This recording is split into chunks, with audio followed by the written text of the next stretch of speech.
Sir continue చేయండి. అంటే వివేకానంద రెడ్డి గారు అడగాల సీట్ కావాలంటే షర్మిల గారికి, అంటే వివేకానంద రెడ్డి గారి తర్వాత అడగలేరా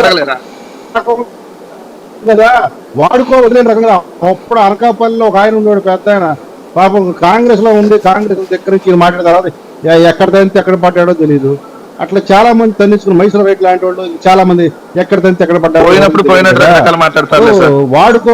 లక్ష్మీనారాయణ, రాజు రవితేజ,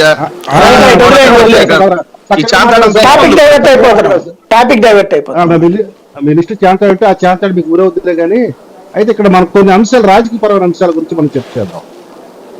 ఇప్పుడు అన్యాభాసంగా తిరుపతిరావు గారు చిరంజీవి గారు ప్రస్తావన చేశారు. ఆ రోజు రాజశేఖర రెడ్డి అనేది, ఆ రోజు చిరంజీవి గారు రాజకీయాల్లోకి వస్తారనుకున్నప్పుడు ఒక అంశంలో విపరీతమైన బదనాం చేసింది కాంగ్రెస్ పార్టీ. ఆ కాంగ్రెస్ పార్టీలో చిరంజీవి కులానికి సంబంధించి నాడు మంత్రివర్గంలో ఉన్న ఒక వ్యక్తి, ఆ వ్యక్తిని వాడుకుంది కాంగ్రెస్ పార్టీ. అతనికి సహాయ సహకారాలు ఇచ్చింది రాజశేఖర్.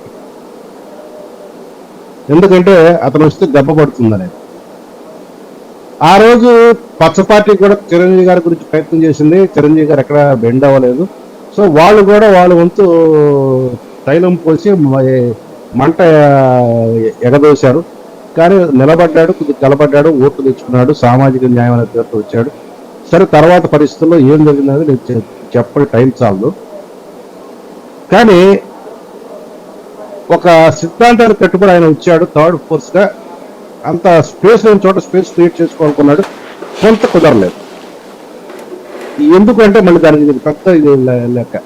ఇప్పుడు షర్మిల, నాకు ఈయన చూస్తే నాకు ఎన్టీ రామారావు సినిమాలో పాట వస్తుంది, పుట్టింటోళ్ళు తరిమేశారు కట్టుకున్నాడు అన్నట్టుగా ఆ పాట గుర్తొస్తుంది. అప్పుడు బెట్టినీళ్ళు పోయింది, పుట్టినీళ్ళకి వస్తుంది. మళ్ళీ అప్పుడేం పుట్టినీళ్ళు వస్తుంది, మేము బెట్టినింటికి కదా అంది. ఇప్పుడు మా సోదరుడు వెంకటరెడ్డి చెప్పాడు కదా, ఇప్పుడు పుట్టింటికి ఎందుకు వస్తుంది? వైసీపీ వ్యతిరేక ఓటు, దా కన్సాలిడేషన్ ని చేర్చడం కోసం అనేది పూడి తిరుపతి గారి మాటతో నేను పూర్తిగా ఏకీభవిస్తాను. ఒక షర్మిలనే కాదు, ఇంకొన్ని శక్తులు కూడా వచ్చినాయి, రాజకీయ పార్టీలు కూడా పెడుతుంది. వైసీపీ వ్యతిరేక ఓటు చీల్చాలి, తద్వారా వైసీపీకి లాభం చేకూర్చాలి.